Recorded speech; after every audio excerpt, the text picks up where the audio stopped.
औज़ुबिल्लाहि मिनश्शैतानिर्रजीम बिस्मिल्लाहिर्रहमानिर्रहीम। अस्सलाम वालेकुम दोस्तों, अल्लाह पाक से दुआ है कि अल्लाह पाक हमें रिज़्क़े हराम से बचाए, अल्लाह पाक हमें आसानियाँ तकसीम करने वाला बना दे। दोस्तों, आपसे गुजारिश है कि अगर आपने अभी तक मेरा यूट्यूब चैनल अशरफ आसमी एडवोकेट जो है वो आपने अगर सब्सक्राइब नहीं किया तो उसे सब्सक्राइब फरमा लें, बेल आइकन को क्लिक कर लें। इसके साथ साथ दोस्तों, मेरा एक और भी लीगल चैनल है कोजेंट लीगल सॉल्यूशंस के नाम से। वो आपको डिस्क्रिप्शन में उसका रेफरेंस मिल जाएगा, लिंक मिल जाएगा, उसको भी आप सब्सक्राइब करें। उसमें और उस चैनल में मेरी बिल्कुल डिफरेंट वीडियोस होती हैं। तो जनाब, आज हम बात कर रहे हैं परवीन बीबी बजरिया कानूनी वारसान versus Mohammad Parvez and others. ये सुप्रीम कोर्ट ऑफ पाकिस्तान में केस पेश हुआ और इसको सुप्रीम कोर्ट ऑफ पाकिस्तान के ऑनरेबल 2 जजेस ने सुना। इस केस को 4/11/2021 को सुना गया, यानी कि बिल्कुल ये लेटेस्ट जजमेंट है। आइए हम इस केस का जो है ना देखते हैं, जायजा लेते हैं।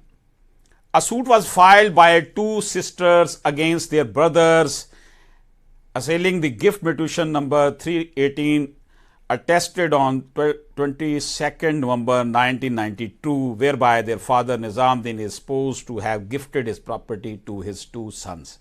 वही रोल है जी, वही बात कहें, वही केस के जी अब्बा ने बेटों के नाम प्रॉपर्टी गिफ्ट कर दी थी।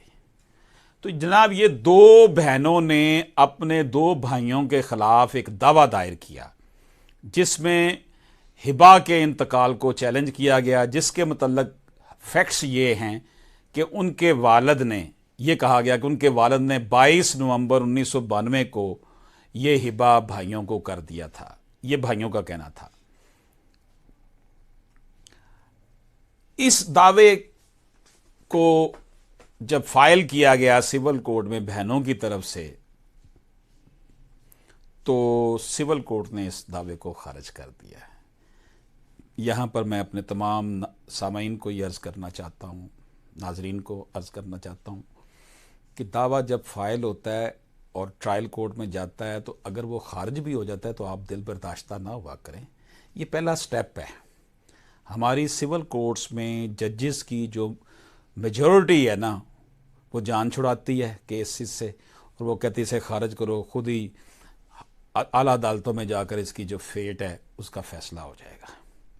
इसका नुकसान हमारी पूरी कौम भुगत रही है सिविल जजेस के इन रवैयों की वजह से, सिविल कोर्ट्स ट्रायल कोर्ट्स के जजेस के इन रवैयों की वजह से।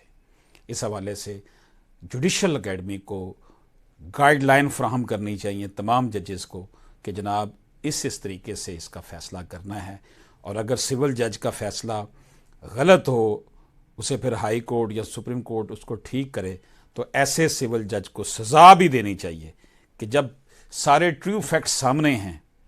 देखो ना, अगर एक या दो हेयरिंग में, एक हेयरिंग में ऑलमोस्ट ये होता है या 2 हेयरिंग में सुप्रीम कोर्ट फैसला कर देती है केस का, तो ट्रायल कोर्ट में जज जिसने पूरा ट्रायल किया होता है, एविडेंस उसके सामने होते हैं, आर्गूमेंट्स उसके सामने होते हैं, प्लेंट का जवाब उसके सामने आया होता, तो फिर वो ऐसा क्यों नहीं करता?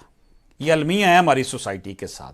अरबाब इख्तियार को इस तरफ तवज्जो देनी चाहिए, इस स्टेटस को तोड़ना चाहिए। बहरहाल जी, उन बहनों का ये दावा खारिज हो गया सिविल कोर्ट से, लेकिन उन्होंने जब फर्स्ट एपीलेट कोर्ट में गई, डिस्ट्रिक्ट कोर्ट में, तो ये दावा उनके हक में कर दिया गया। भाइयों ने लाहौर हाई कोर्ट में सिविल निगरानी दायर कर दी और वो सिविल निगरानी जो है वो हाई कोर्ट ने फैसला दोबारा से भाइयों के हक में कर दिया है। ये देखें, ये आंख मचोली इंसाफ के साथ खिलवाड़ हो रहा है। मैं अदालतों पे तनकीद नहीं कर रहा, मैं फैक्ट बयान कर रहा हूं कि सिविल कोर्ट ने फैसला खवातीन के खिलाफ दिया, डिस्ट्रिक्ट कोर्ट ने हक में दे दिया, हाई कोर्ट ने फिर खिलाफ दे दिया, और अब सुप्रीम कोर्ट उसको ठीक करेगी। तो जनाब, इससे तो ये अंदाज़ा होता है कि हाई कोर्ट के जजेस को भी ट्रेनिंग की ज़रूरत है। ये फैसला पढ़ने के बाद।